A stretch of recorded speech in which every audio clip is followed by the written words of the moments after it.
Thank you very much, everybody. We have a lot of big signings, good signings, one in particular, which we'll save for the end. And I'll ask Will to go over these individually, and we can see how we do. Yes, sir. First, for your review, we have 56 sub-cabinet level appointments. This includes probably most notably 7 ambassador appointments. Those will be the first ambassadors, I believe, that you've transmitted to the Senate. And they're very good.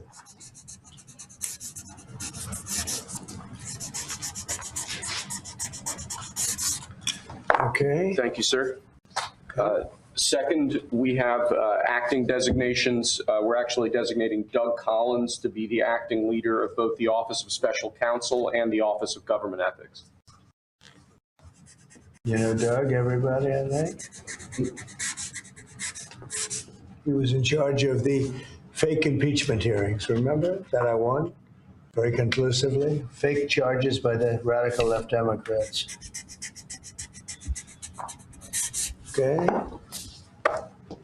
Next, sir, Johnson administration to train senior level government bureaucrats. As you've identified repeatedly in the last few years, the senior levels of our federal government are not adequately serving as stewards of taxpayer dollars, so we're recommending zeroing out that program effectively. We're actually getting rid of a few programs that are just a waste, just really a waste. What up, Eric? Miss Foxy, what up? It's not spring yet. What are you doing? Oh, I know. That's the different man right there. Where did Lecture Fan go? I know. How different do I look? How different do I look? Thank you, Eric. Thank you, Eric. Thank you, sir. Next, we have an executive order relating to the Foreign Corrupt Practices Act.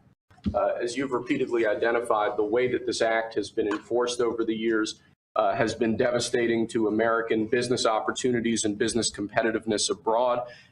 We are essentially ordering the Department of Justice to use its prosecutorial discretion in a way to ameliorate the negative effects of the Foreign Corrupt Practices Act, to allow Americans to do business abroad and to allow our foreign partners to do business with Americans without fearing unjust prosecution. And for those of you that know this, it turned out to be, it sounds good on paper, but in practicality, it's a disaster. It means that if an American goes over to a foreign country and starts doing business over there legally, legitimately, or otherwise, it's almost a guaranteed investigation, indictment, and nobody wants to do business with the Americans because of it. Nobody wants to do business. They say, look, we can deal with China. They can do whatever they want. We can deal with Russia. We can deal with anybody. And we have a normal life. You deal with America, the FBI gets over there. They don't investigate death and murders on the street in New York and Los Angeles. They go over and investigate a business guy trying to do business. So it made it very, very hard from a practical standpoint to make deals. They want to deal with the Americans, but they don't want to be under invested. Yeah, and so what he's not saying is the Foreign Corrupt Practices Act says Americans can't go overseas and like bribe government officials overseas and engage in corruption with other governments overseas, over other government. And so my understanding is he's basically saying like, we're not going to go and prosecute anybody that engages in corruption with other countries. And I think the reasoning behind it is good and it's sound and it's a good idea and stuff, and it's gotten out of control and it's really chilled things. But like at the same time, we also don't want to say that like it's fine to go engage in corruption with other countries, even though the reality is that you do need to engage in corruption to effectively do businesses in some of these countries. So I don't know. It's a very difficult issue, different, interesting issue. 1927, welcome. Guest, good to see you. Thanks for being here. The United States is running concentration camps on our southern border, and that is exactly what they are. They are concentration camps. Makers Dave, thank you, Makers Dave. I bet you thought you were on the wrong channel. I bet. AG Bondi filed her appeal in the NYC case an hour ago, saying it violated the admin's due process, citing ex parte nature of the case in the ruling. Good.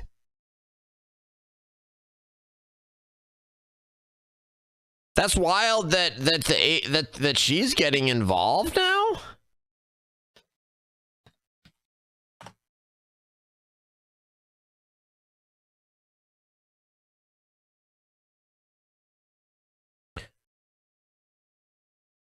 If this just happened an hour ago, maybe it's not coming up in the news yet. Investigation every time they speak to American, every time an American makes a phone call to somebody in a Hazilla, what up? It's a disaster for this country. And I guess it was a Jimmy Carter concept, and it sounds so good, but it's so bad. It hurts the country, and many, many deals are unable to be made because of it. Nobody wants to do business because they don't want to feel like every time they pick up a phone, they're going to jail.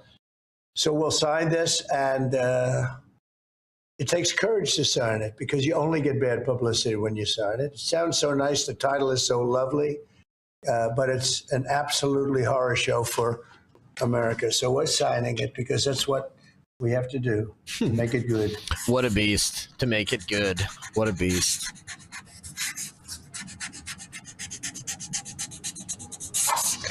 Okay, thank you. It's an important one. It's going to mean a lot more business for America. Okay. Thank you, sir. Next, this is an executive order relating to the use of paper straws. As you've consistently identified, nobody really likes paper straws. Number one trending. Can you believe it? A paper straw was number one trending for 3 days or something. The environmental impact of plastic straws versus paper straws is entirely unclear. This has cost both the government and private industry an absolute ton of money and left consumers all over the country wildly dissatisfied with their straws. So we're asking aspects of the federal government, federal departments and agencies to look at their existing procurement processes. And we're asking your Domestic Policy Council to look holistically at this issue to address it. And it really is something that affects ordinary Americans in their everyday lives. We're going back to plastic straws. These things don't work. I've had them many times, and on occasion they break. They explode. Yes, love it. If something's hot, they don't last very long, like a matter of minutes, sometimes a matter of seconds. It's a ridiculous situation. So we're going back to plastic straws. I think it's We're going back to okay. plastic, baby. We're going back to plastic straws. Let's go.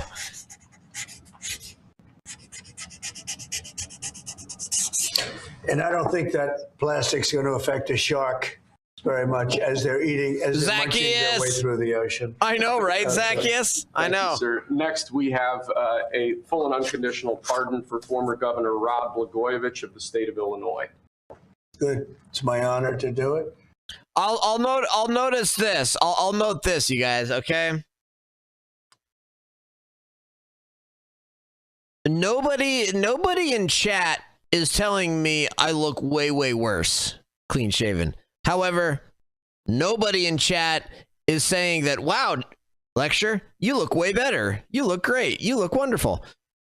So I know how you really feel. I'll just put it that way. I know how you feel. You don't have to say anything. Nobody has to say anything. I know how you guys feel. I've watched him. He was set up by a lot of bad people, some of the same people that I had to deal with. He wasn't quite as successful, but he had somebody that saw what was going on. I didn't know him other than I believe he was on The Apprentice for a little while. He was just a very nice person. He had a fantastic wife. She fought like hell to get him out. He was given a sentence of like 18 years. And it was a sort of a terrible injustice. They just Scooby, what up, Scooby? They go after a lot of people. Yeah, These are good bad point. people, They could do the that. other side. So I think he's just a very fine person. And this shouldn't have happened, and it shouldn't have happened to him. And let him have a normal life and let him go out and do what he has to do. So I'm signing this as a full pardon. Rod Blagojevich. Wow, Rod Blagojevich gets a full pardon. Wow. But I would. I mean, he's now cleaner than anybody in this room. He got a pardon. He's cleaner than anybody in the room. Okay. Thank you, sir. Next, in 2018, you imposed ad valorem duties, tariffs on imports of steel at a 25% rate. Since that time, a large number of exclusions and exceptions to that tariff rule have been implemented. Because of the damage to the United States steel industry that those exceptions and exclusions have imposed, we're now, this order would reimpose that 25% ad valorem tariff rate on imports of steel, and it's presented for your signature now. Okay. Do you understand what that means? It's a big deal.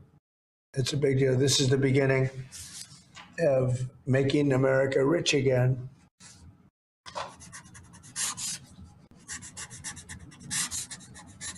Mr. Secretary, do you have anything to say?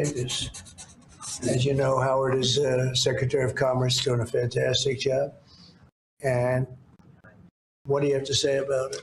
So when you imposed the tariffs the first time, right, you added 120,000 jobs. And since that time, it's been picked away and nicked away and excluded away, and we've lost 107,000 jobs. And remember, these aren't just general jobs. These are steel workers in America, and now you're going to bring them back. You're going to bring those 120,000 jobs back to America. You are the president who's standing up for the American steel worker, and I am just tremendously impressed and delighted to stand next to you. So let me just... Boom! What a statement! Wow! Great statement! Great statement by Howard. Make a statement, and essentially, this is another way of saying we're doing a 25% tariff on steel and aluminum.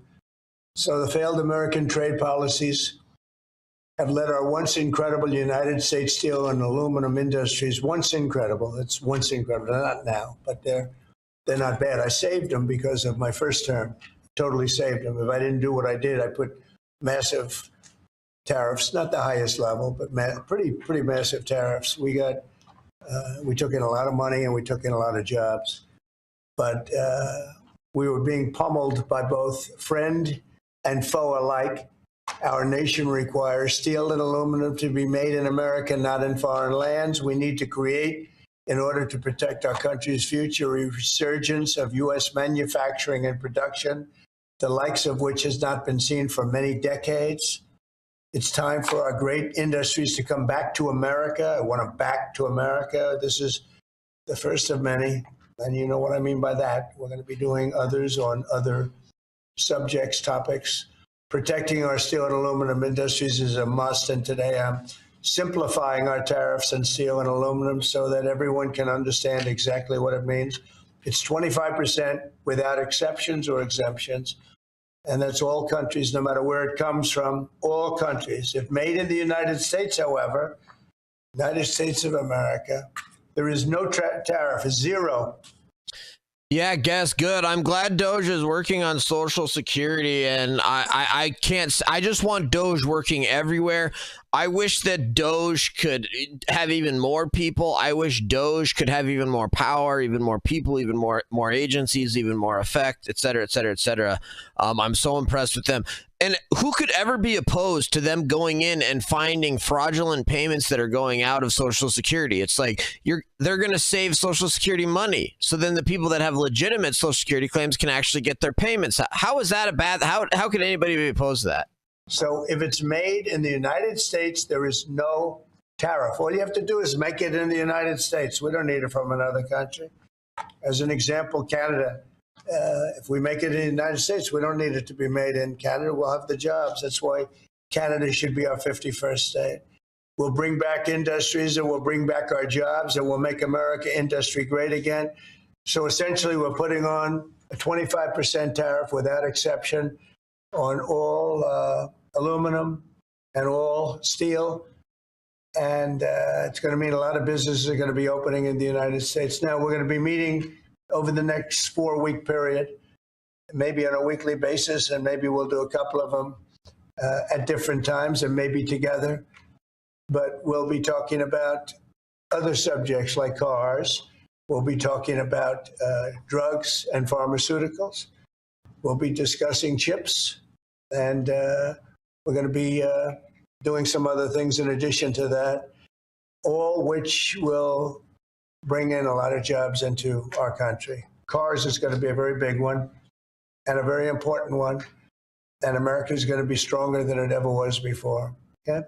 So are you finished with everything, I think? We have aluminum still to sign Okay, here, let's sir. go. So with respect to aluminum, similarly to steel, since 2018, a large number of exceptions and exemptions have been added into the law. This eliminates all of those and also increases the ad valorem tariff rate from 10 to 25%. Mostly the last part is the most important, right? Would you say? Totally. So basically, this is aluminum, the same thing, no exceptions, no nothing. And it's going to bring our aluminum business back and may go higher. I mean, frankly, it may go higher. And we're going to also be talking about I love that Trump. With Trump, it's always like it may go higher. You never know. We're going to be talking about things over the next 3 weeks that I think will be Fighter killer, what's up? amazing for our country, amazing for our jobs, and will bring us to a new level of prosperity. And I think, frankly, our allies and our enemies expected it for years. They really expected it sometime during the Biden administration, but they didn't do anything. As you know, I put tariffs on China. We took in hundreds of billions of dollars with those tariffs, and Biden wasn't able to get them out. He tried to, but it was too much money. He couldn't do it. And we're going to be doing a very concise and, very, it's going to be good. And I don't think if done properly, and we're going to try and do that, we don't want it to hurt other countries, but they've been taking advantage of us for years and years and years. And they've charged us tariffs. Most of them have charged us, almost everyone, I would say, almost without exception. Definitely. They've charged us and we haven't charged them. And it's time to be reciprocal. So you'll be hearing that word a lot, reciprocal. If they charge us, we charge them. If they're at 25, we're at 25. If they're at 10, we're at 10. And if they're much higher than 25, that's where we are too. So that's having to do with everything. That's not just steel and aluminum. But we'll be discussing that over the next couple of weeks. But we will be looking at chips, and we will be looking at cars, and we're going to be looking at pharmaceuticals, and there'll be a couple of other things also in addition. That'll be Mr. President, U.S. steel workers have said that they support this move. What would you say to American consumers who are worried that prices that they do support this move. U.S. steel makers? I love the steel makers. That's good. What do you say Of course to they, American because they want to save their businesses. U.S. Steel will now be a very valuable company. Anybody that makes steel is going to be great. Anybody that works in big steel is going to be very happy. What do you say to consumers who are worried about prices, sir? Oh, I don't think you're going to. No, you're going to ultimately have a price reduction because they're going to make their steel here. There's not going to be any tariff. These foreign companies will move to the United States, will make their steel and aluminum in the United States.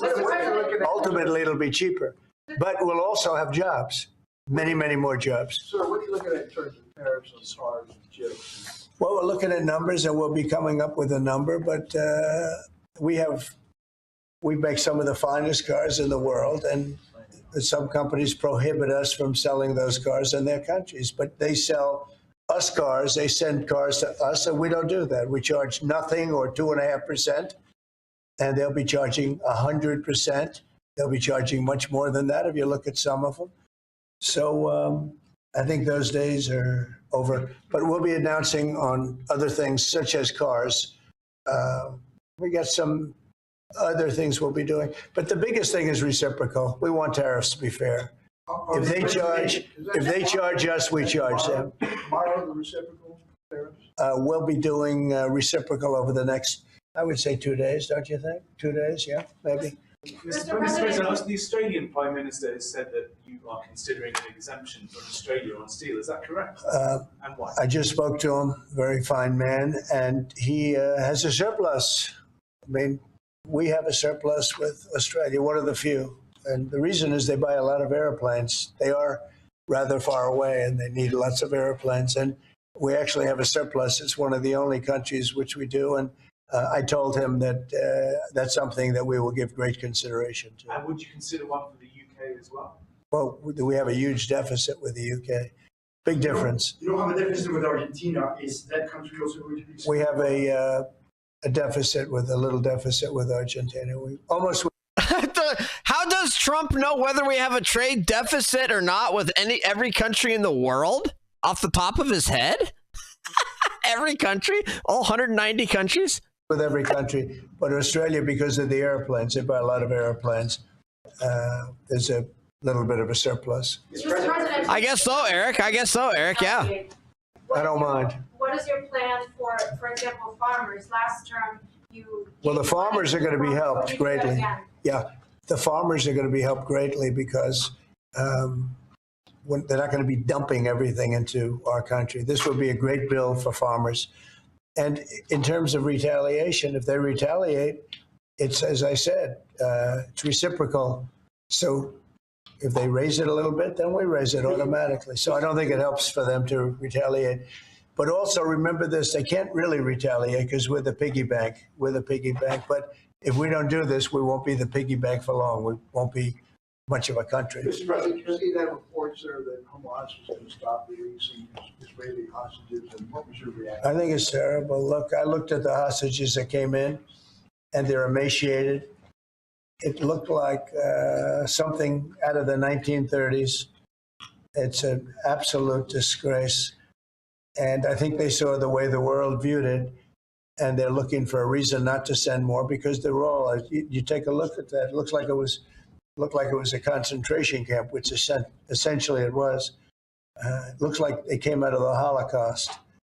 And what a sad thing. One of them was a young man, good-looking guy, a little bit heavier than perhaps he could have been, and now he looks like he's not even recognizable. Not even recognizable. Is the ceasefire deal at risk of falling apart?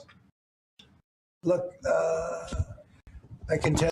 Man, Trump is just so in his element, and he is just basking in the power and the victory and the winning, and he's so laid back and in control. It really is something to see him like this.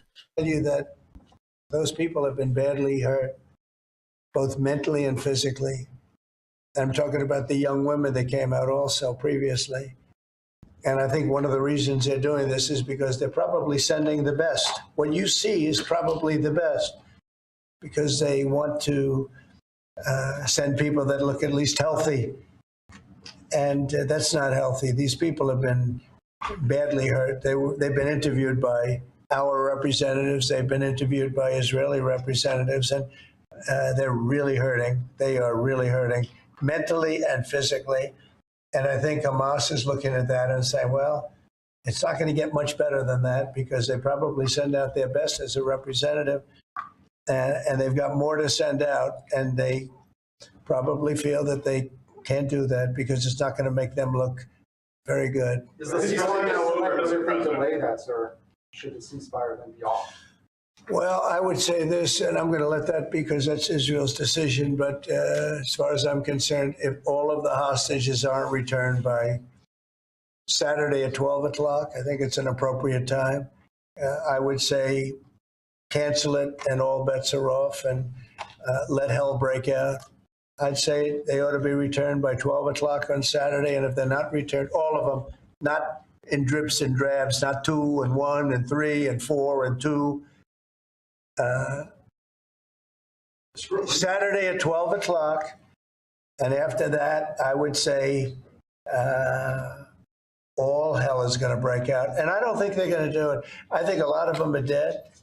I think a lot of the hostages are dead. I think it's a great human tragedy. What's happened? How people can be that mean to do.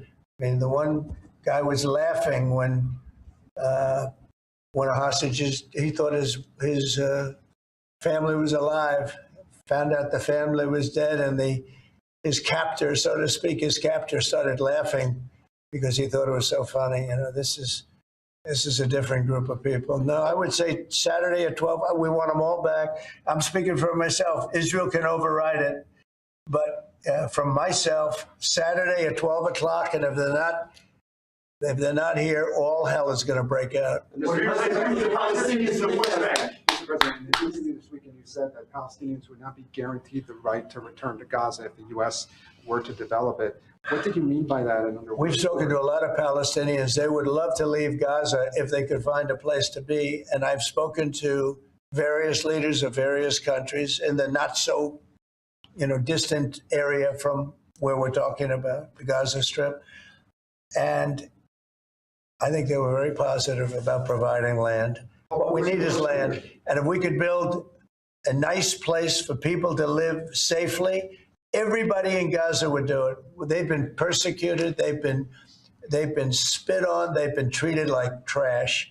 And they would love to get out of Gaza. But until now, they never had an alternative. Now they have an alternative. And as far as Hamas is concerned, you're seeing the real Hamas now with the hostages. Mr. President, Yeah. on Gaza, you have Who are you from where? the Wall Street Journal, sir. Yeah, that's what I thought. The Jordanian leader is coming in to see you. Yeah.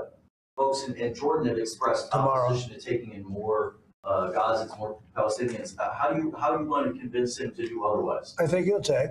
I do think he'll take, and I think other countries will take also. They have good hearts. I think they'll take. But what about the Palestinians who just won't leave?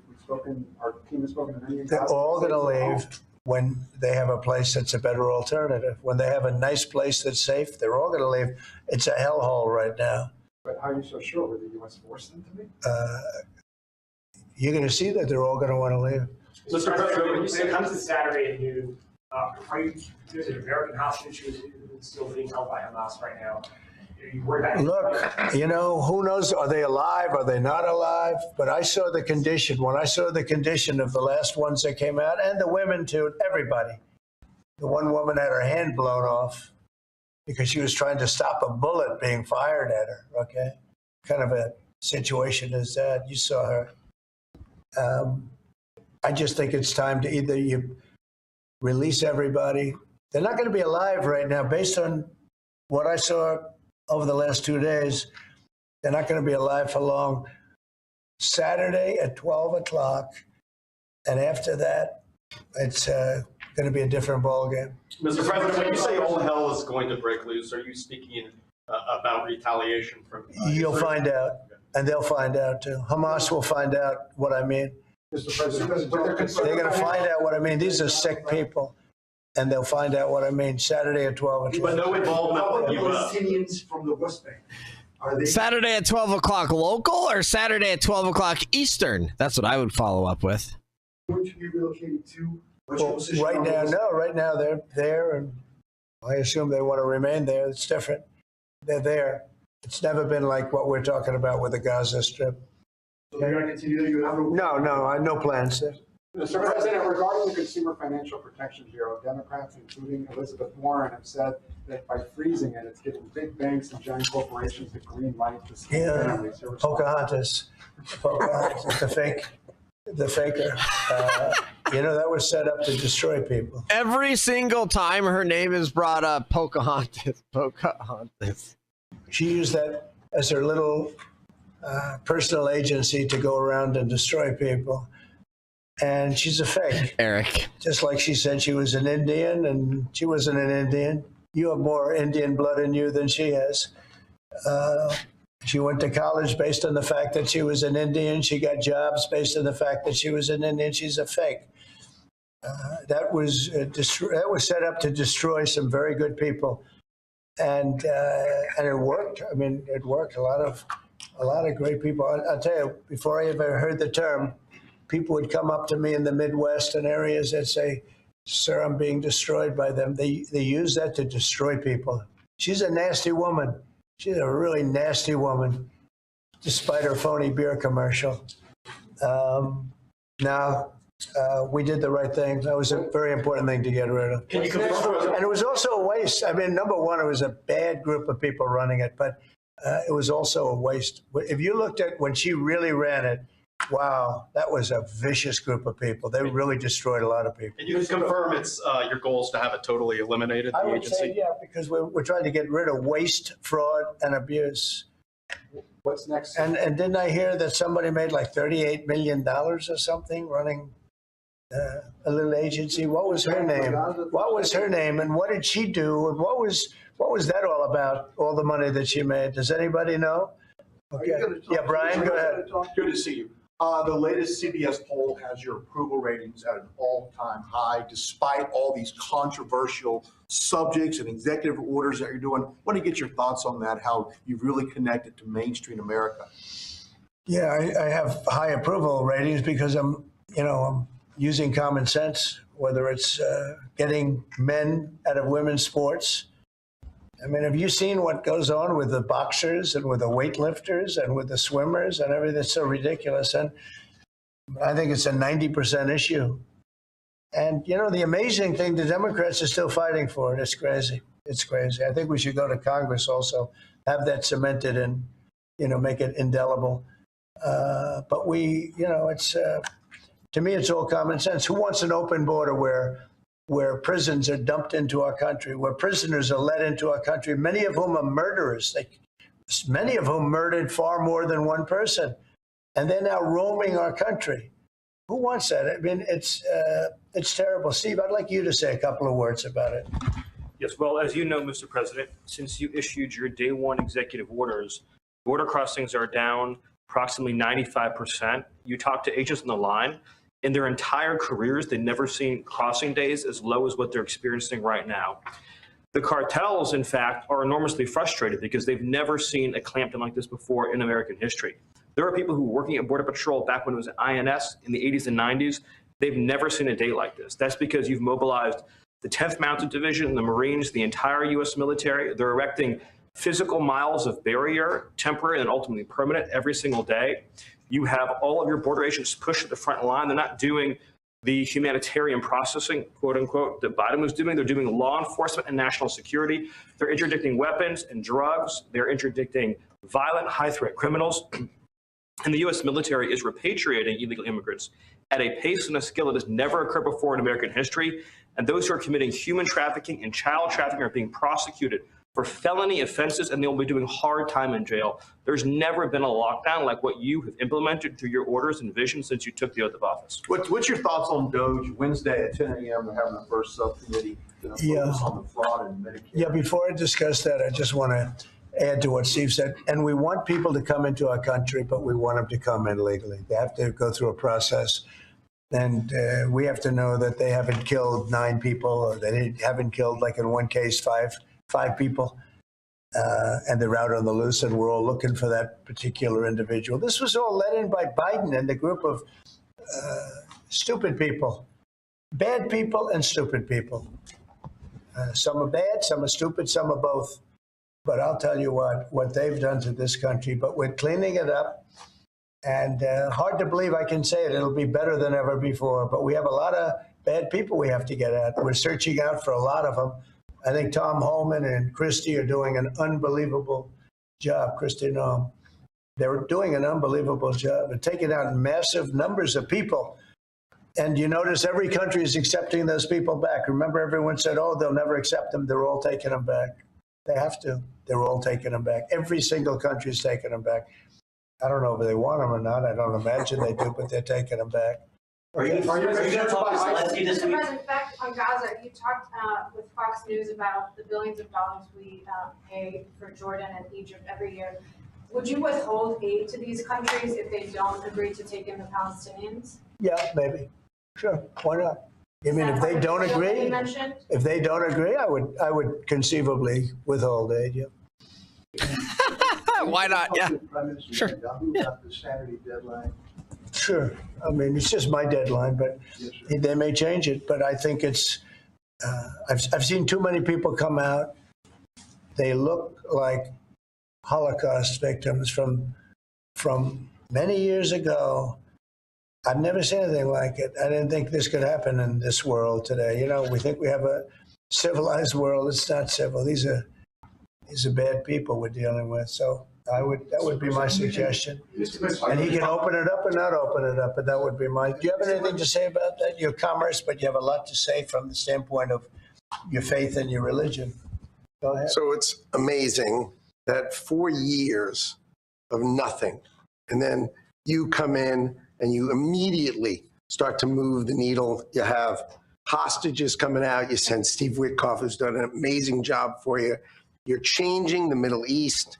You're supporting your ally, Israel. And I, for one, can't be more impressed with the outcomes that you have driven, and choosing this Saturday to save people's lives or just be done with it seems like just the right choice. But I think it's time to come up with a date.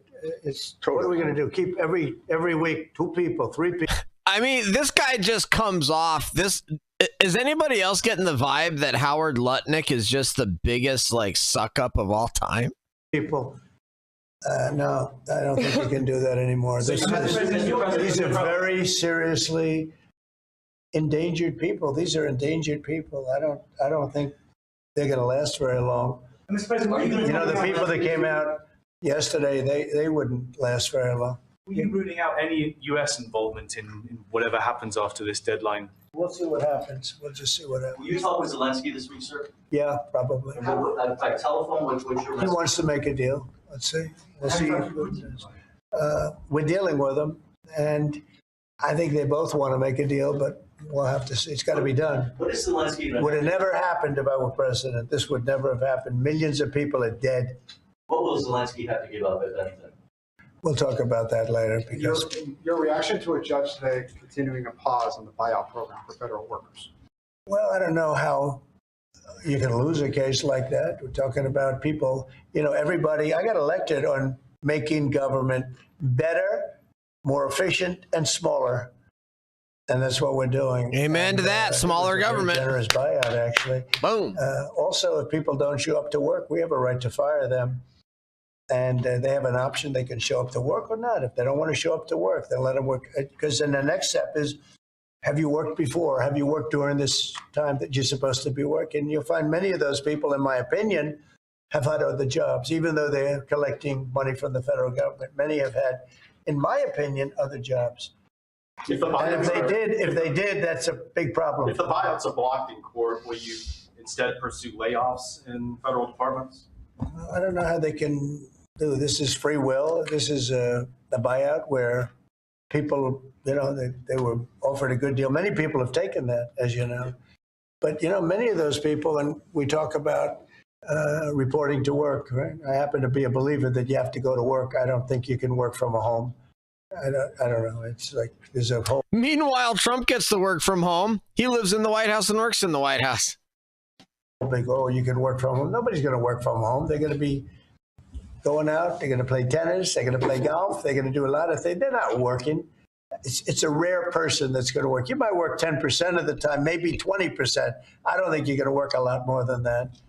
And I think they have an obligation to work. And they have an obligation not to have a second job when they're supposed to be working for the federal government. You're going to find that a lot of these people had second jobs instead of working they'll be collecting a federal government check and they'll be working 2 jobs. And that's big trouble for them. You've said a lot about South Africa in the last 2 weeks. Yeah. It's hosting the G20 summit this year. Are you planning to attend this, or are you skipping it and telling your cabinet to not? Well, we'll see what happens, but the South African situation is very, very dangerous and very bad for a lot of people. There's tremendously bad things going on, including the confiscation of property, and worse, much worse than that. You know what I'm talking about.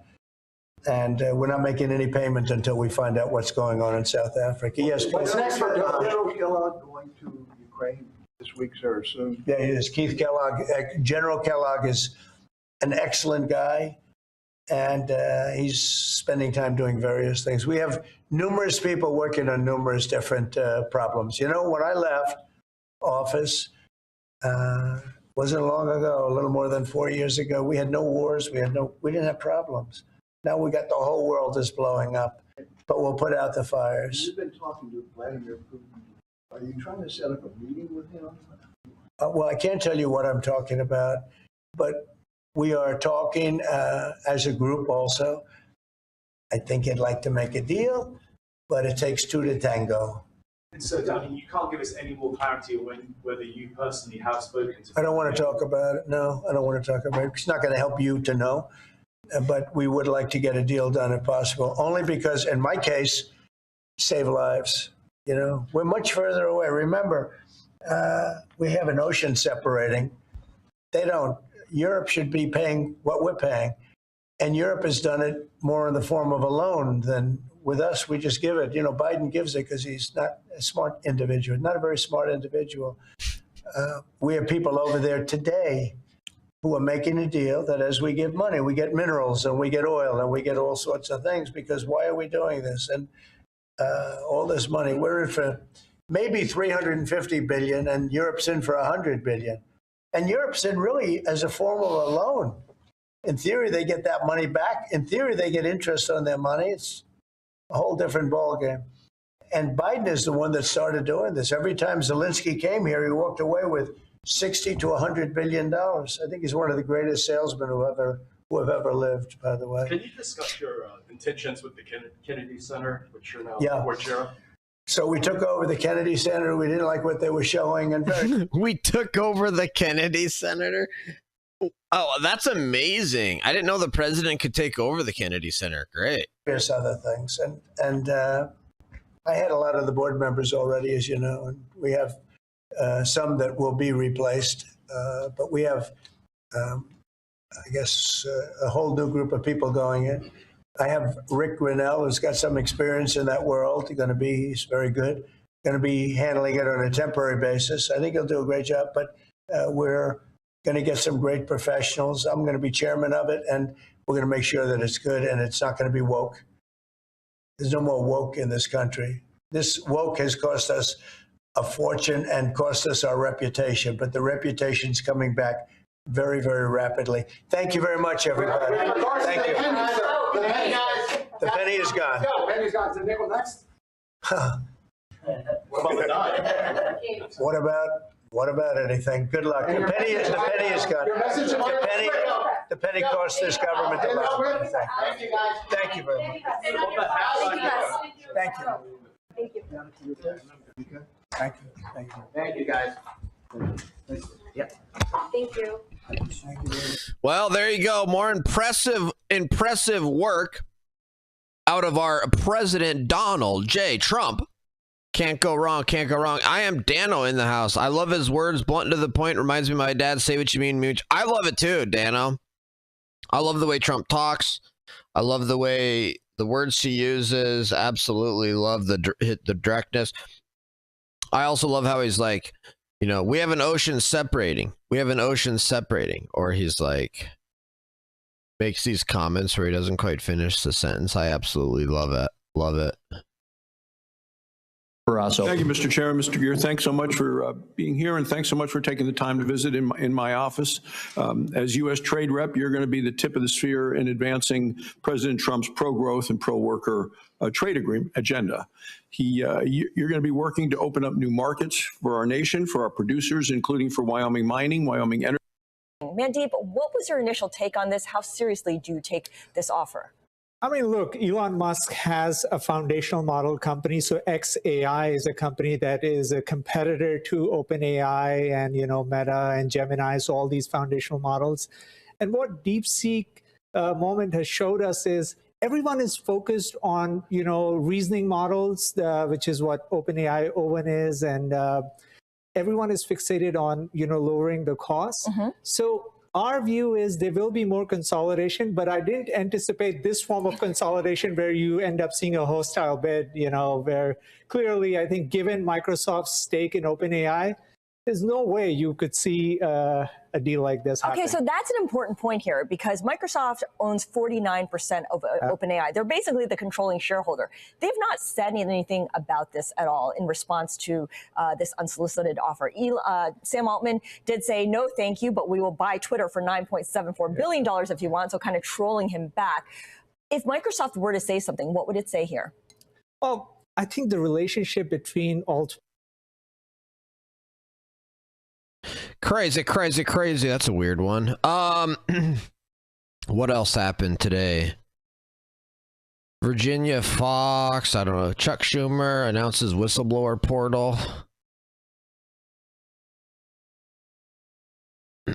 Elon Musk, bring your ass over here, Maxine Waters. No way.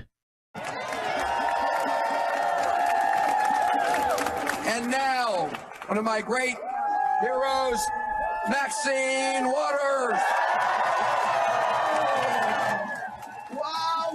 Wow. Look at this crowd. Elon Musk, where are you? Bring your ass over here so you can see who's here and what we're doing. We're not afraid of you. We know that you are the Is this lady for real? President now of the United States of America. But ladies and gentlemen, I want you to follow very closely what he's doing and how he has done it. First of all, we're here at the Consumer Financial Protection Bureau. What is it? This is so important.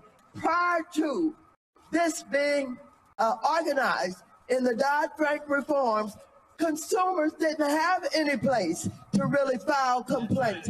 They didn't have anywhere to go when the biggest banks in America were. That is a complete lie. That is a complete lie. They could file claims anywhere they wanted. Unless they voluntarily agreed to arbitrate their claims, and they can file arbitration claims, but they can file claims in court, state courts, federal courts, any court. That's a straight up lie. Was ripping them off. The student loans were being undermined. They didn't have any place to go. But guess student loans were being undermined? what? The Consumer Financial Protection Bureau was organized in a way to deal with people who are the victims of fraud by the biggest corporations in America. And so, what do? They're holding mega banks accountable for violating the law. They're protecting service members from illegal fees, high interest loans, and false advertising. Stops discrimination in housing and the U.S. economy. Protects students from scams. Why does Elon Musk want to get rid of all of this? Because he's a thief. He's a gangster. He brings his billionaire friends along. Elon Musk is a thief and a gangster? And yet this lady defends actual thieves and gangsters? Wow, these Democrats are sick and evil. You never think it's this bad until you actually see them. Wow.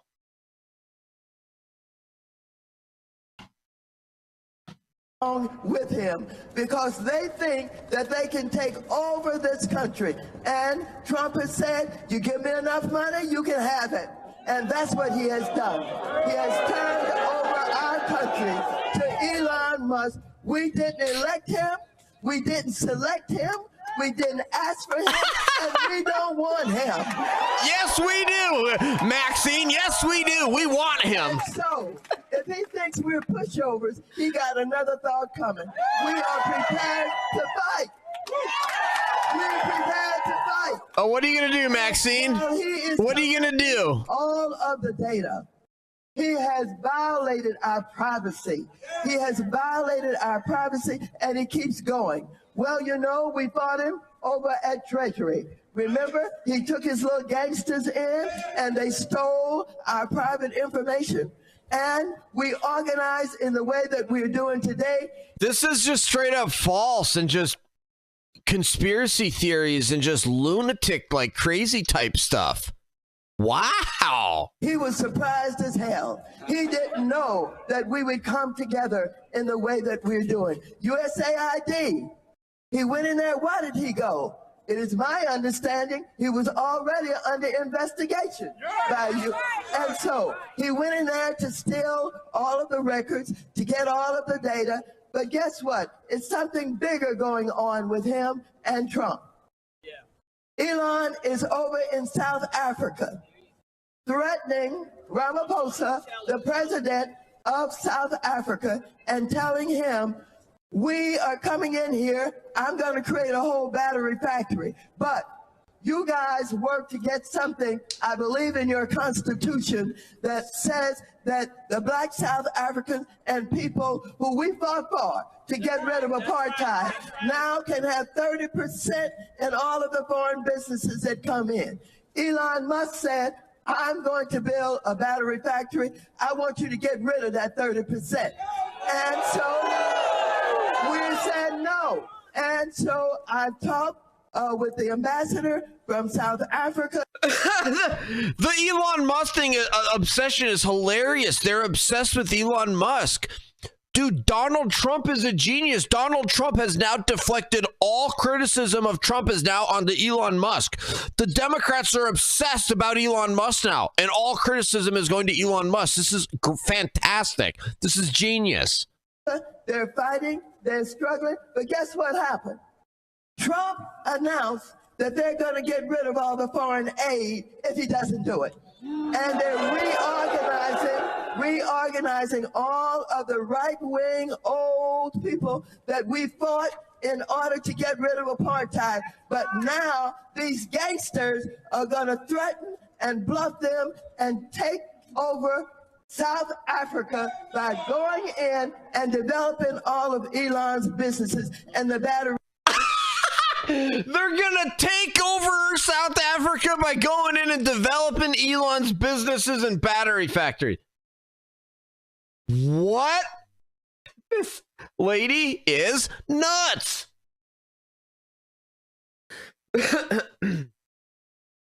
Factory. This is thievery. Dude, is this for real? We have worked too hard. We have fought. Holy cow, man. I can't believe it. Honestly, I cannot believe that. Is that really what people actually fall for that, huh? Wow. Chuck Schumer laces into Trump and Musk. We will win. Elizabeth Warren blasts Elon Musk. Here we go, dude. It's all about Elon Musk. Oh my gosh. Oh my gosh.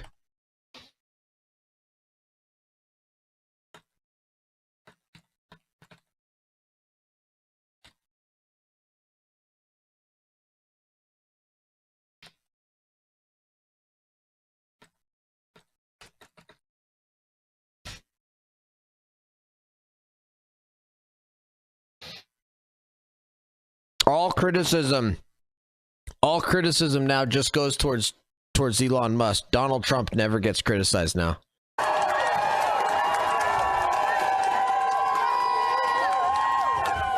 am so glad to be here with you today. My name is Elizabeth Warren, and I am here with you to fight for our Consumer Financial Protection Bureau. The CFPB is the cop on the beat. That's right. And that cop is the one that caught the crooks and so far has made them give back $21 billion. That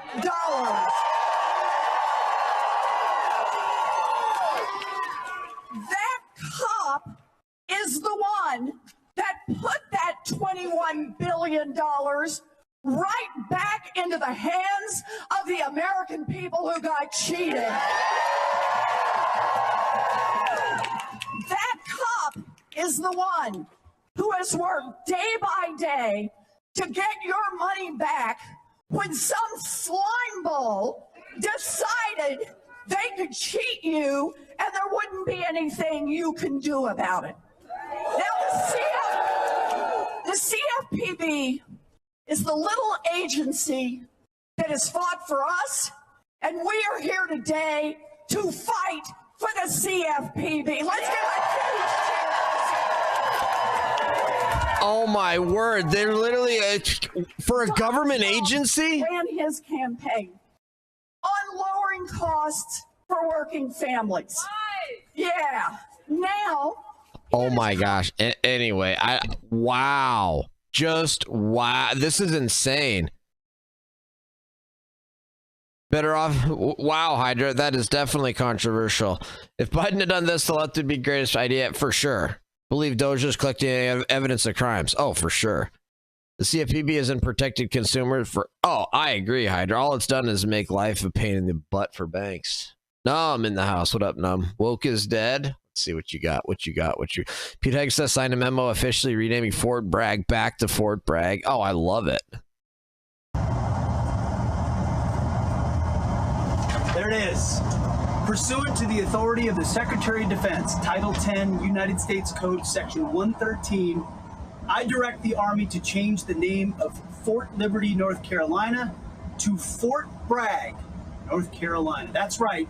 Bragg He's back. Boom! Love it. Take that, Democrats. Take that, Democrats. No, that's fantastic. Good.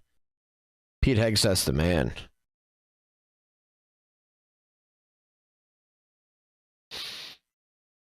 Fan-freaking-tastic. Chuck Schumer, John Cornyn, Pat Fallon. We went to the moon without a Department of Education.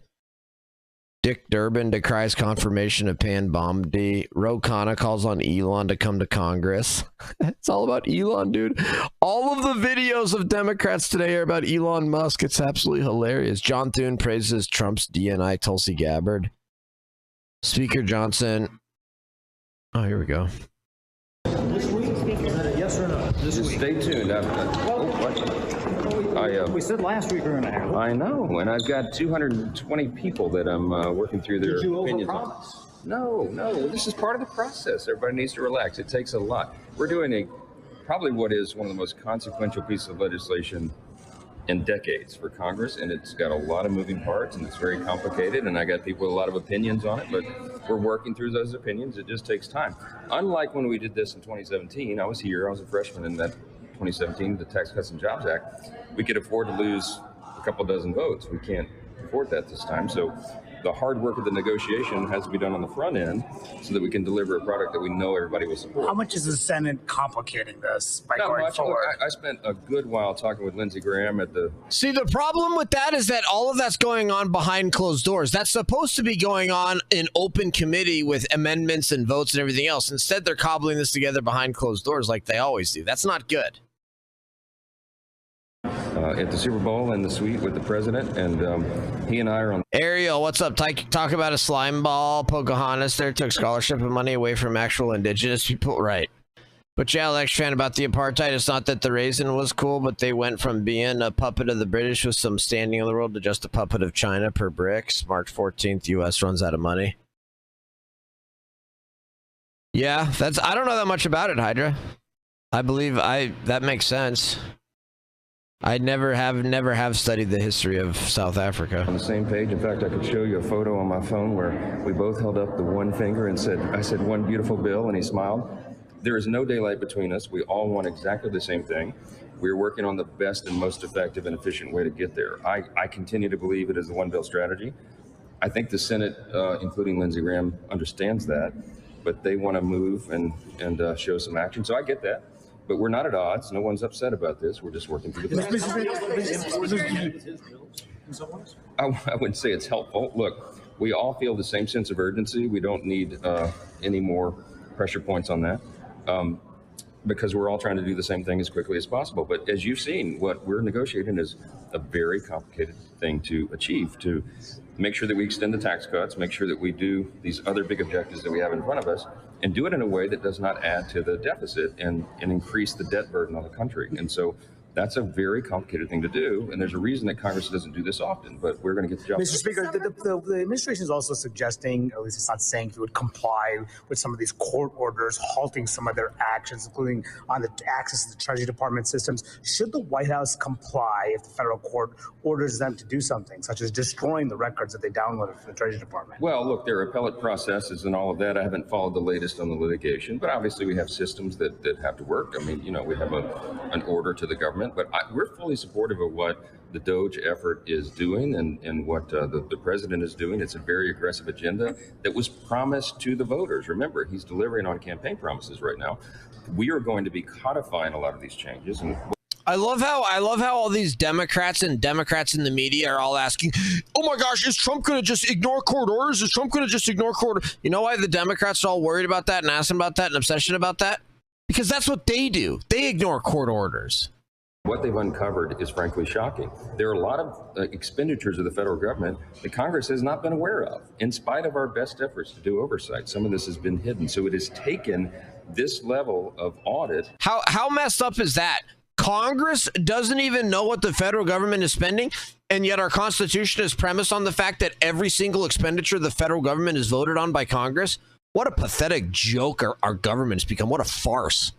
From effectively an outside auditor, that's what DOGE and Elon and the group really is. to be able to get into the systems and open the literal files and expose this stuff. And so we are applauding that. This is what we have been wanting and trying to do for a long time. So this is a good development. I wish the courts would allow the executive and the legislative branches to work, but we'll see how all that develops. Should they listen to the courts, though? Wow, man. Wow. Just wow. Also, Brooks asked bank CEOs if someone outside your bank, an outstanding Iowan, Chuck Grassley. Kevin Kiley details plan to Newsom prove California as worst. Trump's trade rep bemoans unfair trade practices. Protests in Tel Aviv after Hamas pause hostage releases.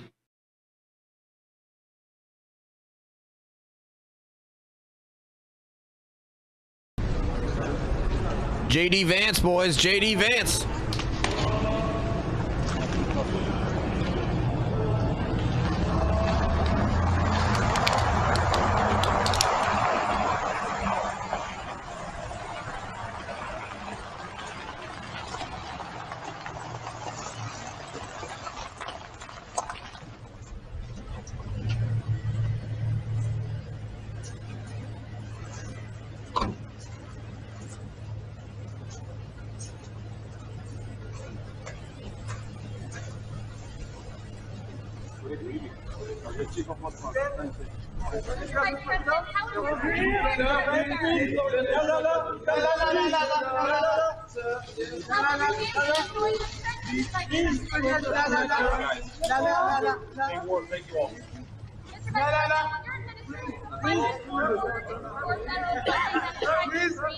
Yes, sir.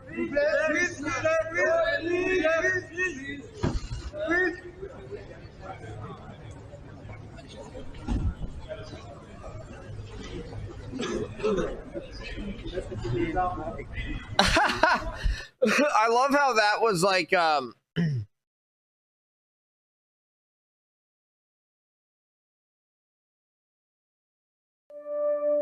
love how that was like awkward, and the guy was like trying to get him to take questions, and he's like, nah, I don't really want to take questions. What else is going on here?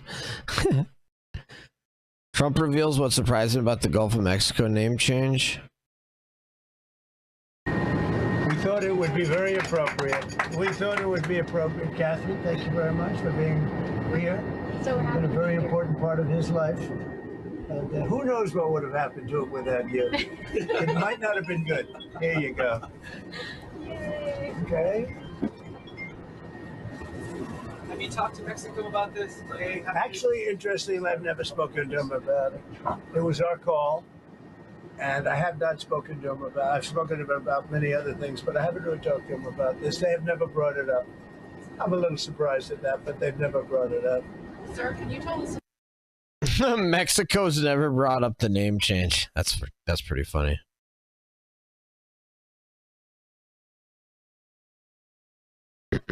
Ted Lieu explodes. They are coming after you. Tim Reynolds details efforts to streamline Iowa's government. Pritzker holds a press briefing. Wait, so did Caroline Leavitt not do a press briefing? Ooh, DeSantis. Yes. Well, Governor, you mentioned that Tony Fauci came and set foot on Florida soil repeatedly during COVID. Well, fairly famously, he's been pardoned for all federal crimes, but that doesn't mean he's been pardoned for state crimes. Florida Attorney General's office take on. So the question is, honestly, it's a good one. So you have Fauci. First of all, I don't know if you saw this Elon Musk stuff. They identified 180,000 for a commemoration of Fauci at NIH headquarters. What the hell are they commemorating about Fauci? I mean, at best, you can say, you know, you have the Super Bowl of public health, a pandemic, and he totally botched it. That's the best you can say without even getting involved in gain of function research and all the things that went in to that treachery. How you can venerate him, he got it at best, you have to admit he got it wrong. When this country was looking for leadership, he was on TV. I've never seen anyone do more TV interviews. I was like, why isn't he looking at the data? And I was like, because he's always given interviews. That's why he's not looking at the data. But the issue, so Biden did a preemptive pardon of him, which is odd because, you know, if he didn't do anything wrong. So the question is what about like a state action? And I think the pardon made it more likely that states are going to look into it. Now, as governor, I don't have that investigatory ability, but our attorney general, who's got a new attorney, I appointed our old attorney general of the U.S. Senate. We got a new attorney general coming in who's great. I think he's of the mindset to look at this, to see what the jurisdictional hooks are, to see what if any, statutes may have been violated. But I do think had Biden not pardoned him, I don't think you would have seen the states really do this. I think they would have deferred to the Trump administration. The reason why this could backfire on Fauci is because even if say Biden didn't pardon him, if the Trump administration had pursued charges against Fauci in, say, D.C., you're not going to prosecute someone from the swamp if the jury is comprised of the swamp. They will acquit. They protect the swamp. So Fauci, not only would they want to protect him, all those people probably deify him. I mean, you remember people were wearing like Fauci merchandise. I mean, like it was nuts what they were doing. But that's the thing. If you look at Bethesda or you look at Washington, D.C., the jury pool is going to be such that even if you wanted to do it, I think it'd be very difficult because of their mindset. Now, you know, if you start looking in some of these other states, those jury pools going to be a lot different potentially. So I don't think we've seen the end of it. I do think that it's very possible that the new AG in Florida looks and pursues this type of investigation. But I would also anticipate some other states would also do it. So it may end up boomeranging against Fauci. Biden intended to shield him from accountability, and it may have actually sparked state-based efforts to ensure his accountability. Department of Government Efficiency live tracker of the Doge tracker, 508 days until July 4th, 2026. $37 billion taxpayer dollars saved. $250 savings per taxpayer, 2% to goal, 51 initiatives.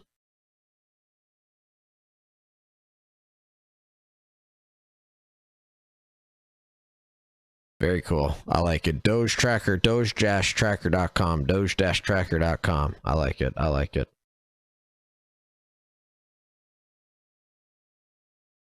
Rubio ignores questions during public meeting. I love these videos. I love these ignoring question videos.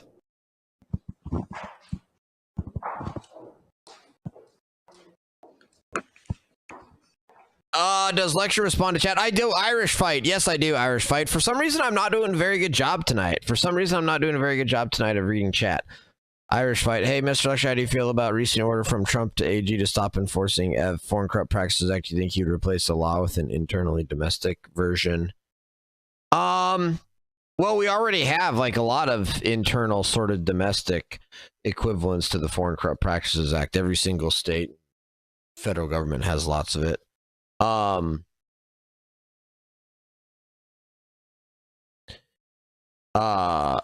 don't even know if Irish Fight guy's still here. Not sure guys. Sorry guys, I'm way behind on chat here. But no, I mean, I think it's a good order by Trump. I mean, I think it's a bit unrealistic to expect that Americans, when doing business abroad, have to like be squeaky clean and never engage in something that we would consider corruption and illegal if done here in the United States, when it's like in other countries, that's just how business goes. It's like in another country, you have to pay a bribe to the local official to get a permit to build a business, a building for business. Okay, so it's like, okay, so an American goes over there, it's like, really? Like, I can understand like an application fee or something for this, or a permit fee, but like, I have to like bribe you personally? Like, I have to give you a bribe and pay like an application fee? And they're like, yep, that's how we do business here. And then the federal government's like, that's a crime, that's bribery, that's corruption. And then they come after you and you're like, dude, I was just trying to build a business. I was just trying to build a business in like Vietnam or wherever it might be where there's corruption, you know, endemic corruption. And so it's like, I agree with the order by Trump to say, look, and especially if it's become more of a hindrance and it's really put a chill on business and is really harming American business, et cetera, it's a great idea. I don't even know if Irish Fight's still here, but there's a full-blown response for you, bro.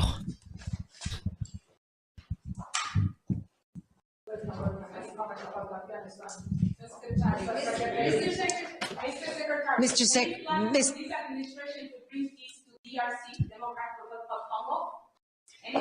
Mr. Secretary,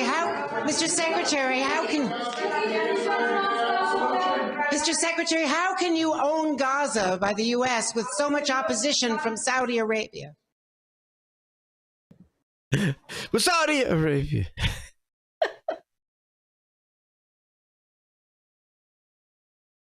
Oh man, these lunatics, man. These absolute lunatic clowns in the media. Wow. Oh man. Well, man, I'm kind of surprised oh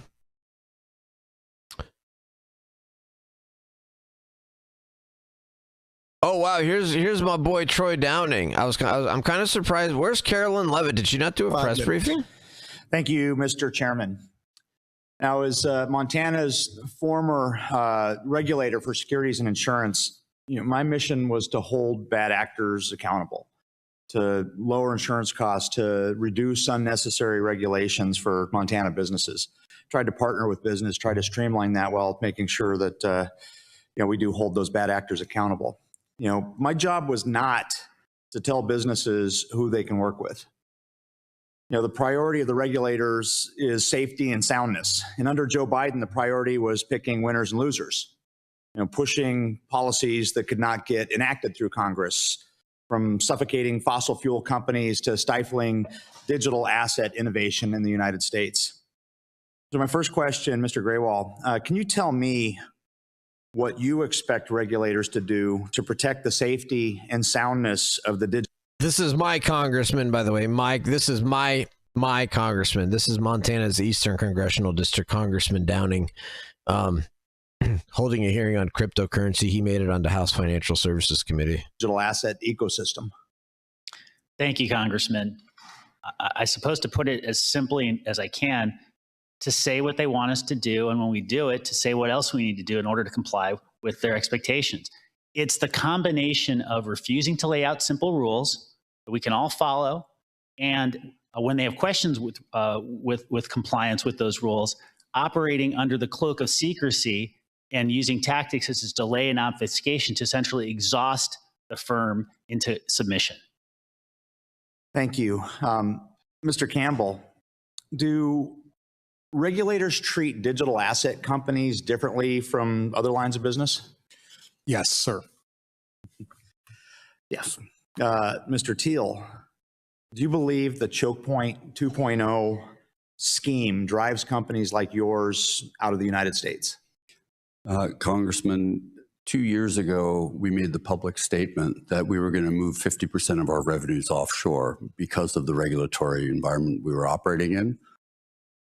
We grow at a very fast rate. We tripled our size in 2023. We doubled it again last year, and will likely grow at a very large rate this year. We make investments, if you look at last year alone, of $2 billion in the United States. That $2 billion results in $10 billion of GDP growth, jobs that are created, people that get schools paid for. In communities in Texas, our property taxes alone fund the fire department, the police department, and all sorts of public services. The fact that we have to look to go offshore for that, which increases our cost of doing business, is the only way we can survive as a business when the regulatory environment is antagonistic to our business. Thank you. I'm proud to represent Montana's 2nd District. It's a very rural and sparsely populated. So, Mr. Teal, when companies are forced to shut down or exit due to unreasonable and political regulations, what's the future of innovation in states like Montana? Well, unfortunately, Congressman, innovation ceases to exist in those states when technology companies like ourselves move out of the state. One of the downstream benefits. Oh, all right. Man, I'm surprised.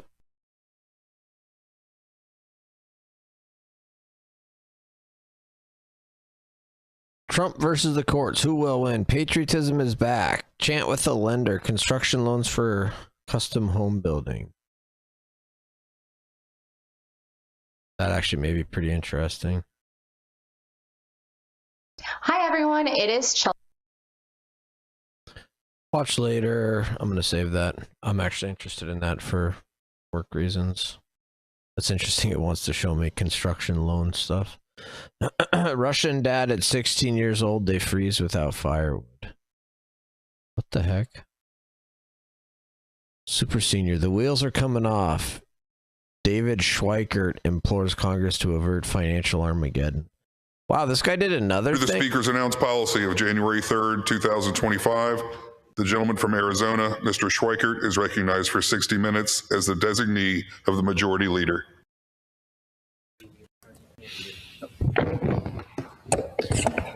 Wow, Thank you, Mr. dude. Speaker Pro Tem. Forgive us as we're getting ourselves organized. The gentleman from Texas ended a couple minutes sooner than we expected.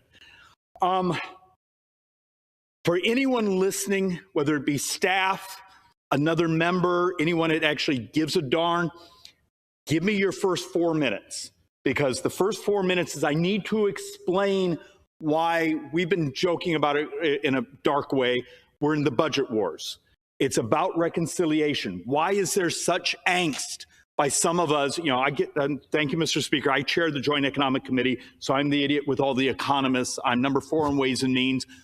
I'm not good at many things in life. I'm okay at math. What's going on that is stressing us? Last night I could barely sleep because I had read report after report after report.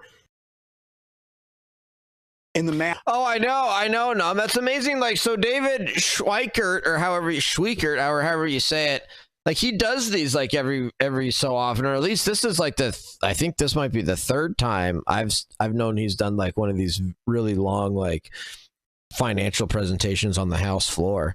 It's crazy that like the information is there. It's being set forth on the House floor, on the floor of Congress, and then the next day Congress will vote to continue the spending.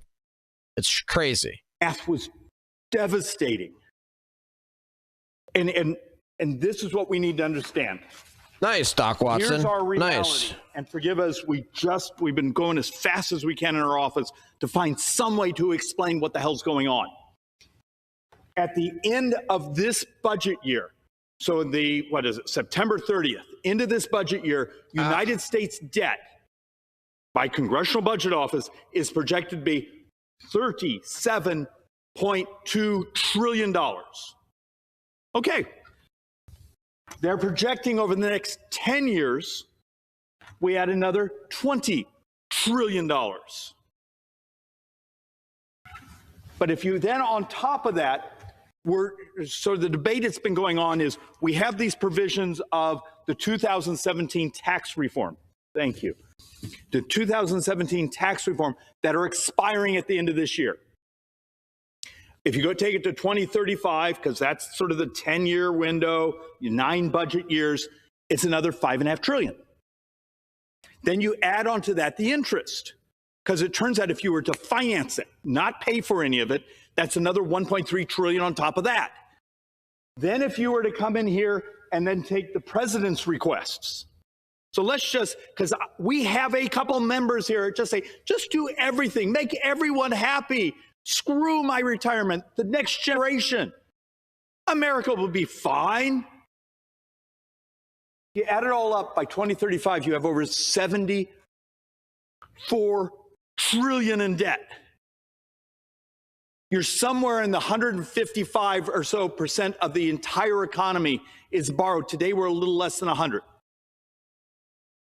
So the point I'm trying to make here, even if you do the calculation of publicly sold debt, because as I've tried to explain, you have like the Social Security Trust Fund, which is gone in 8 years. But we borrow the money out of that and we do pay interest on it. But if you take everything where we sell bonds to the world, to each other, to our retirement accounts, to pensions. When the day we got elected, Mr. Speaker, so long time ago, what was that? November. U.S. sovereign debt that was held by the public was around $28 trillion.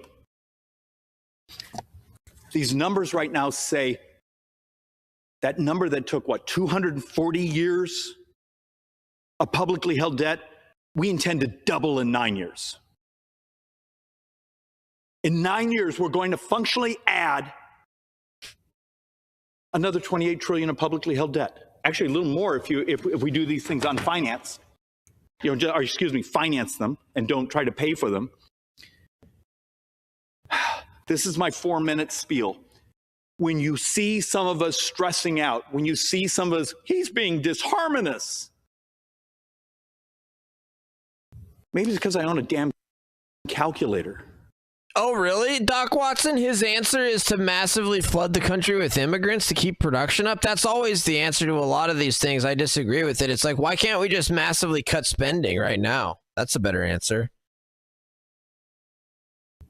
If these numbers don't make you pucker up and scare the crap out of you, you don't understand. Yet the hallways around here are full of people that demanding we give them more money, or they want more barriers to entry, or they don't want to change their business models. They want to do it in archaic fashions because it might make them have to compete. This is no longer. Ken Marco, what's up? Not your average guy. What's up? Look, I accept. I'm traditionally, I tease behind this microphone. I'm pathologically optimistic. Oh yeah, guitar player. I'm in Billings. It's the biggest city in Montana. My wife and I were both 62 years old, and we have a 2.5-year-old. We've adopted, but we also have a 9-year-old. When my little boy is functionally 24 years old, the math says every single tax in America needs to be doubled just to maintain baseline services. The wheels are coming off. Do you really think the bond market? Oh, we want to keep buying U.S. sovereign debt, even though you've gone and doubled it in 9 years. You don't think we're going to start to pay?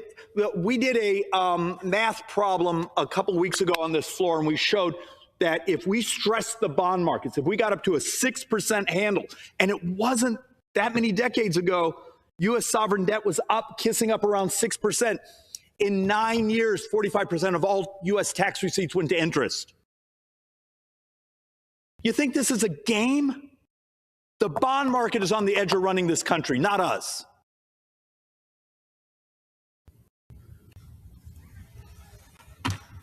If you're a member of Congress and you claim that you care about debt and deficits and the next generation and working people and people's retirement, and you don't have this poster up somewhere in your office, how do you understand the math? The wheels are coming off. And I'm going to show in a bunch of these slides, there's a path. We can produce some level of stabilization. It means doing really hard things, which you know how good we are at doing hard things, because once again, there'll be an army of people outside the door all upset with us because we're trying to do hard things. You've known this has been coming for decades. When I was an idiot kid, in the 80s, I remember my statistics professor. She basically did a chart. This is like 1983, saying, okay, here's baby boomers. This is going to happen. There's this huge bubble. The thing we weren't prepared for is U.S. fertility rates started to collapse in 1990. We don't have enough young people. I'm going to show some charts of how hard it is to keep up productivity and growth. And it's not just the United States. It's all across the world. There's a shortage of young people. But we're going to pretend we can just grow our way out of things. That's complete, not untruth. If we do what a handful of our members are asking and just look the other way and just give everything to everyone without paying for it. And look, I think it's outrageous there's a discussion. It would be immoral, I believe, to allow the tax rates to go up on working people. But it's also immoral not to find a way to pay for it. Are you ready to condemn this country in 9 budget years, 10 calendar years, to functionally financial Armageddon? Because this is actually in the 10-year window now. This is not some theoretical number years and years and years and decades from now. It's here. And if interest rates were to move against us, it's functionally almost Armageddon. I'm gonna skip. I'm gonna bounce around a little bit. So think about this. Why are some of us trying so hard to get as much in the way of modernization, cost changes, those things? So we have $5.5 trillion, if you do the 2035, of expiring provisions that would raise taxes on our brothers and sisters in this country. We need that not to happen, but understand its actual cost. It's not only the $5.5 trillion. If you just did it, if you just pass it, it's another $1.3 trillion of interest over those 10 years. That means in 2035, the interest handle for America is $2 trillion a year. Just interest will be $2 trillion a year in 9 budget years if we don't find ways to do offsets. How can this not terrify people? Are there people in the White House that have calculators? Are brothers and sisters here?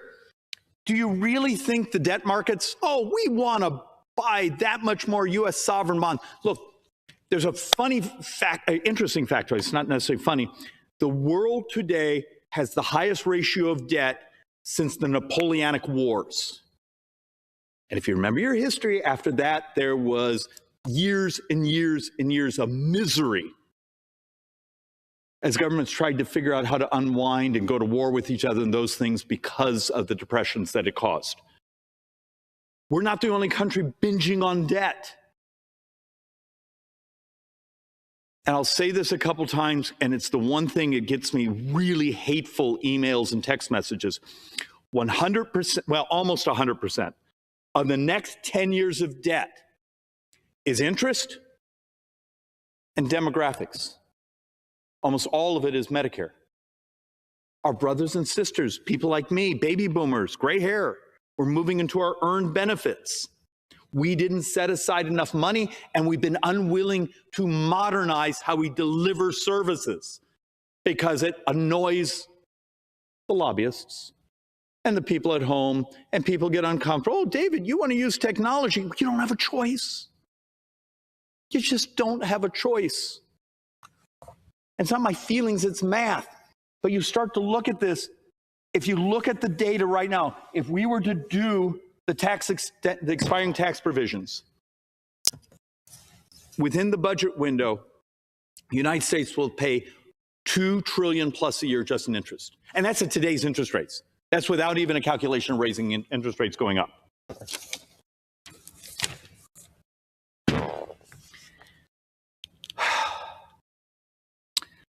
I've been trying to figure out how to sort of explain. I can say this one easier. We're going to come close to spending the 7% of the entire economy this year in borrowed money. If we do these things without paying for them, in 10 years, we're not going to be borrowing 7% of the economy. We're going to be borrowing around 9.2% of the economy. This is not a game. So let's actually walk through one or two more of these to try to get our heads around what's actually going on. You got to understand, you see the blue here? Okay, dark purple, if that's purple. You know, this is interest. That's our debt we're adding. And here's our problem. What happens this year if we borrow a couple $1 trillion this year? You do realize half that's interest. Half of it is now interest. Interest now is the second biggest expense in the United States government. Defense is actually number 4. You know, I always love it when I'm having a conversation with one of my friends on the left. Well, if we just cut defense, defense is now number 4 on the spend stack. Interest is number 2. And there's a couple models that if we keep borrowing and interest rates move against us in a decade or so, interest could be the number 1 expense in the United States government.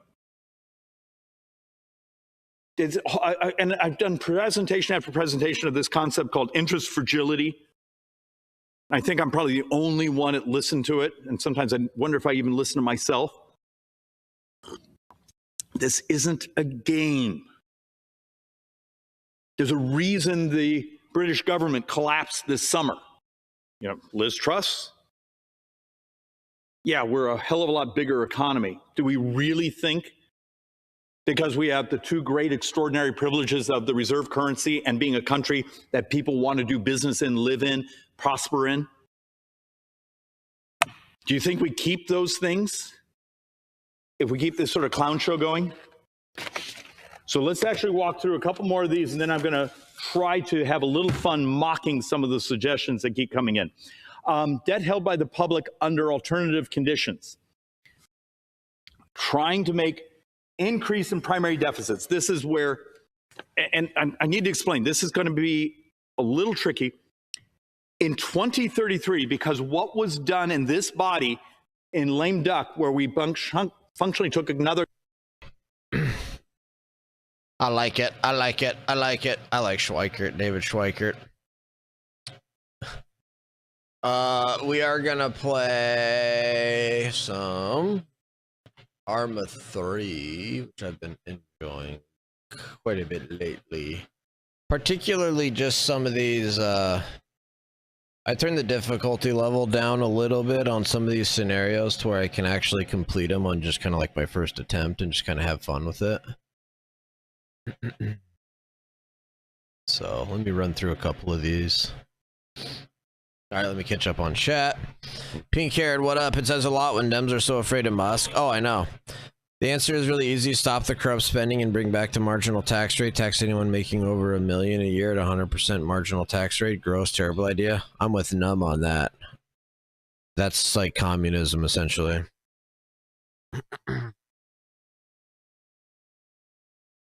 I don't even agree with marginal income taxes. I believe in a flat tax.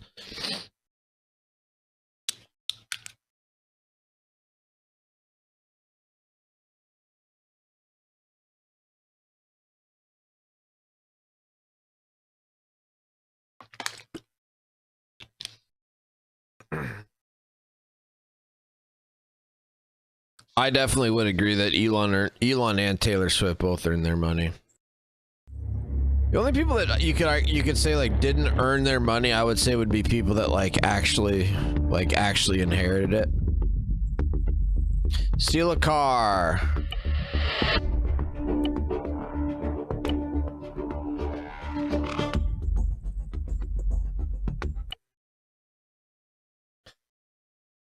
This one's actually a cool little mission.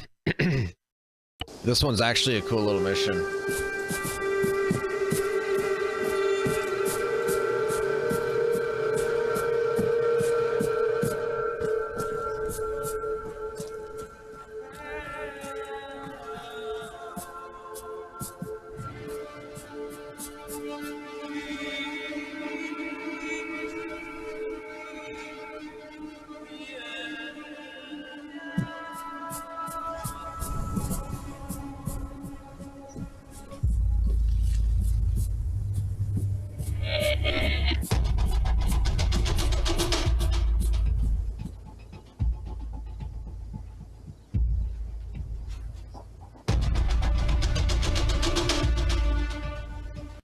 Dude, I don't know why this looks like this. Something's wrong here with the...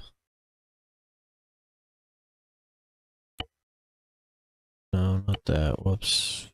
Video.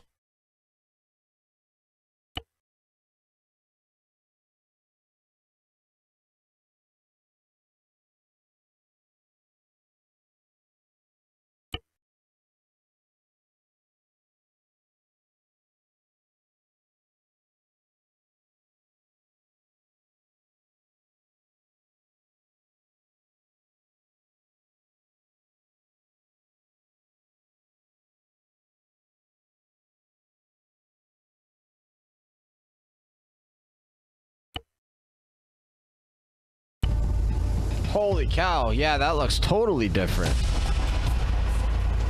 Wow.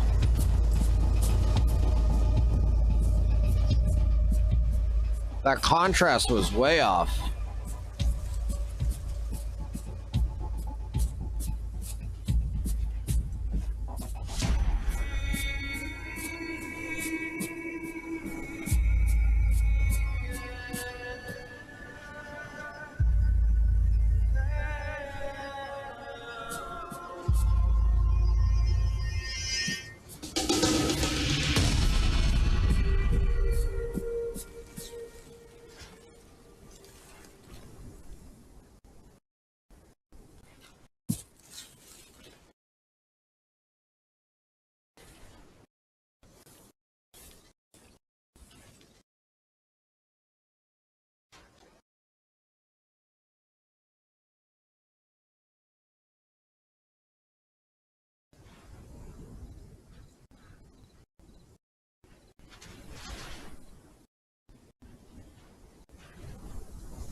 Oh, there's two guys right here.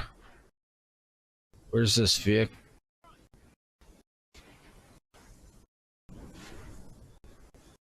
I just heard somebody yell. Did they see me?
Rifleman, hostile down!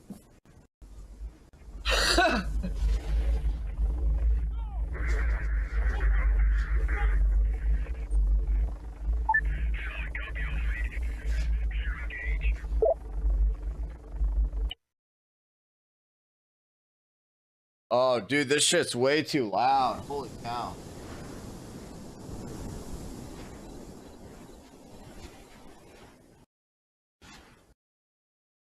Oh, man, something is really bothering my eye.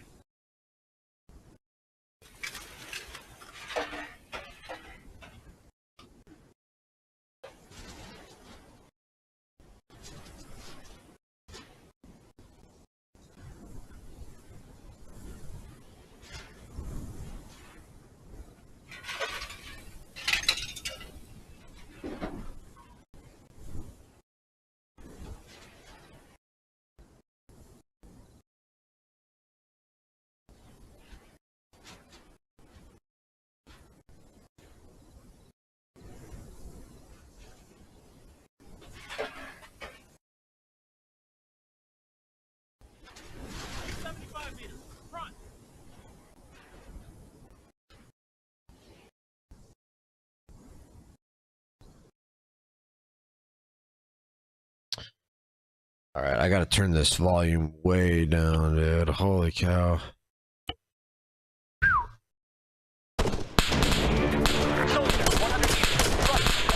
Target down! 75 meters right. Standing by! Six! Fire at that door! I got it! He's down!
Holy cow, dude.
Wait, do they take the car? Oh, is that it?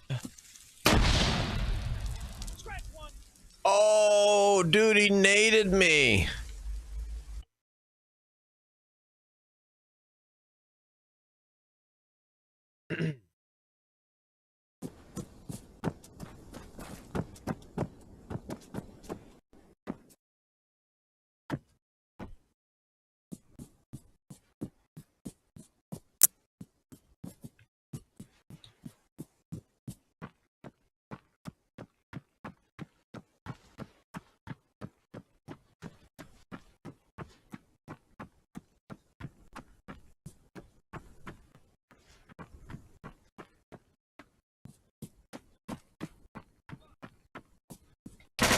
Oh! Target neutralized. Wow! Dude, they don't miss, man. Even at this difficulty level, they don't. Even with turned down difficulty level, they don't miss when you run up on them like that.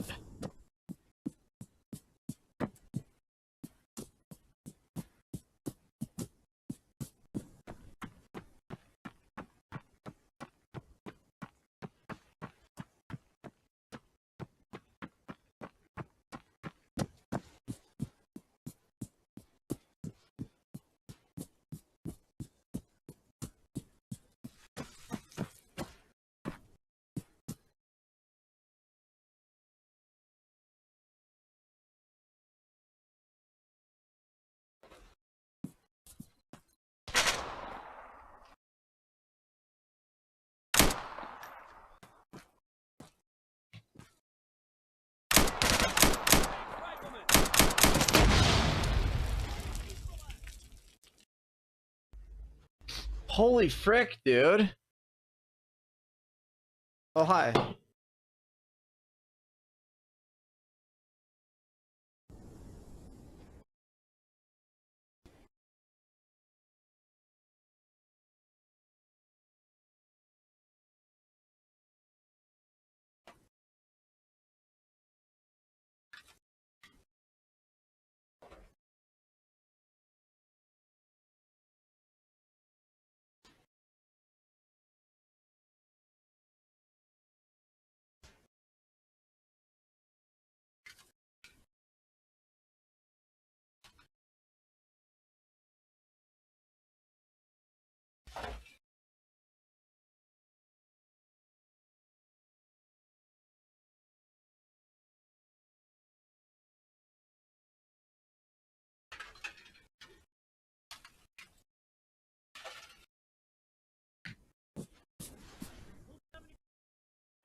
Man, look at those headshots. That's how it's done right there.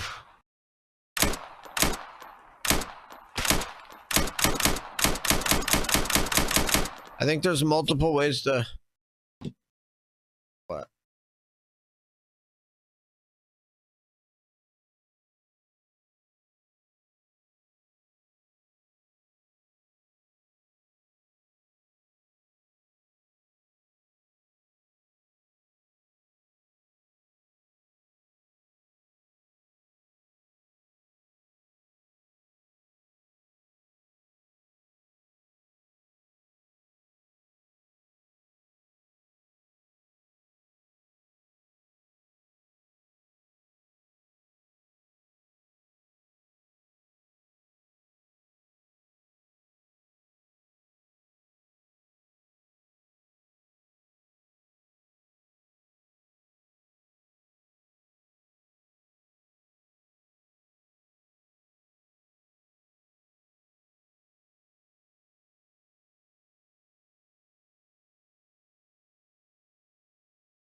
I guess I'll just run and kill people. And I think there's 2 ways to do this mission. I think you can do it stealth,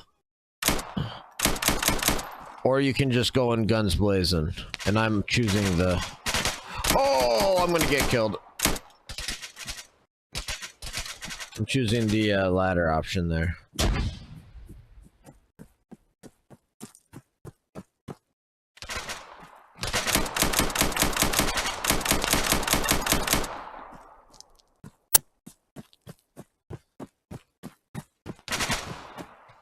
I'm just like... I'm trying to run away to get away from people. At this point, I'm just like clearing the entire freaking town. But it's like, okay, I guess I'll just do that. Oh my gosh, the nades. The nades are what get me. Oh, yup. Just as I said that too. And I admit that was the vehicle too. I found the vehicle.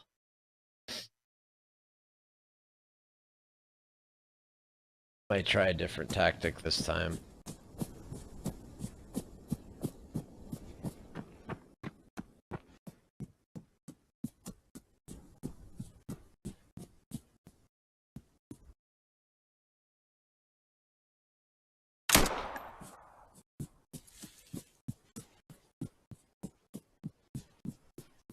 Man, does that not alert him? Can I literally pop that guy's head off?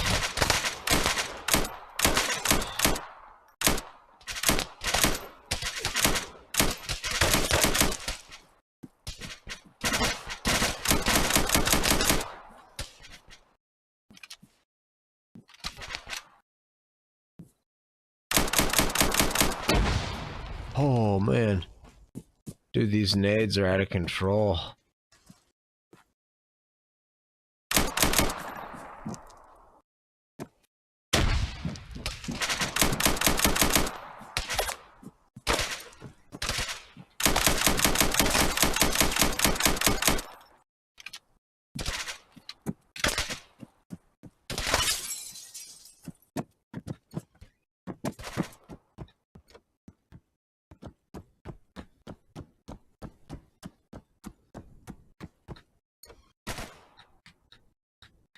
I don't understand how none of these houses have back doors. Dude, what the flip?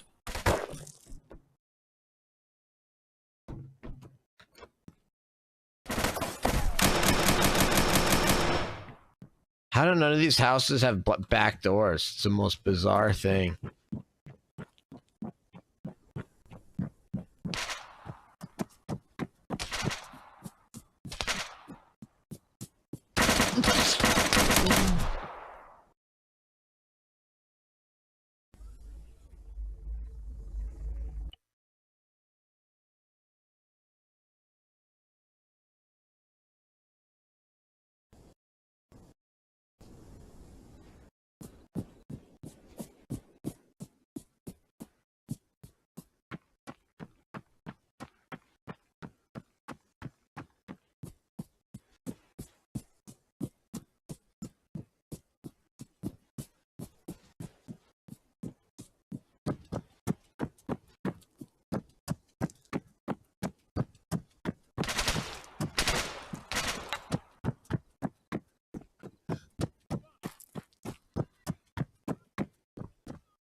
Man, I don't know. You know it, Darius. You know it.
The United States is running concentration camps. Holy cow, Darius Moore with 500 bits.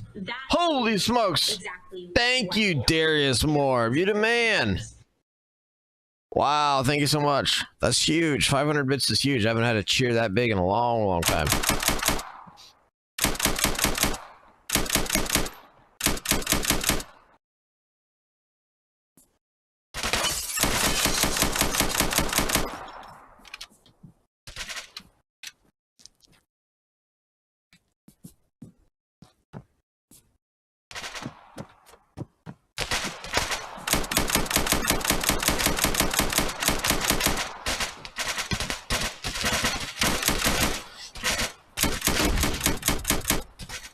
Holy cow, holy cow, holy cow.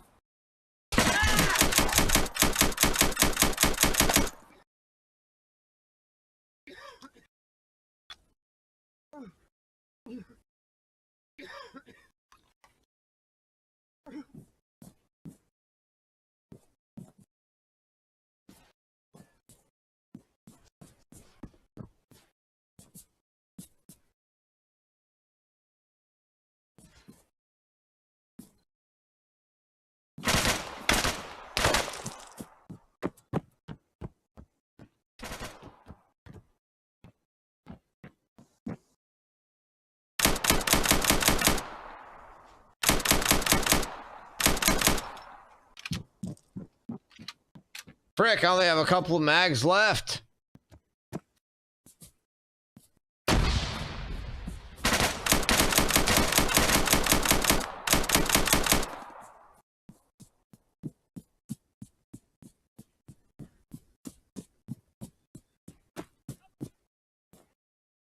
There it is, there it is. That's the vehicle I need right there.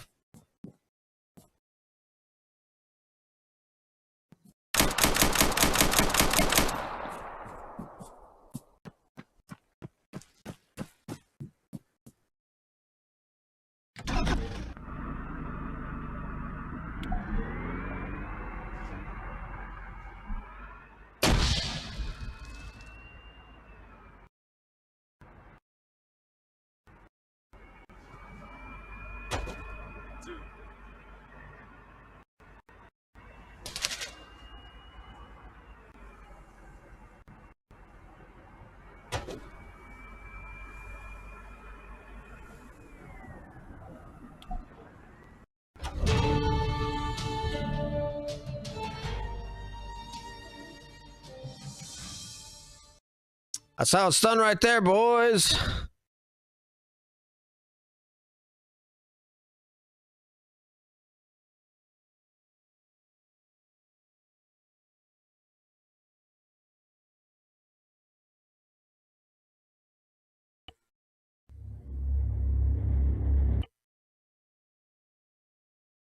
Oh, man.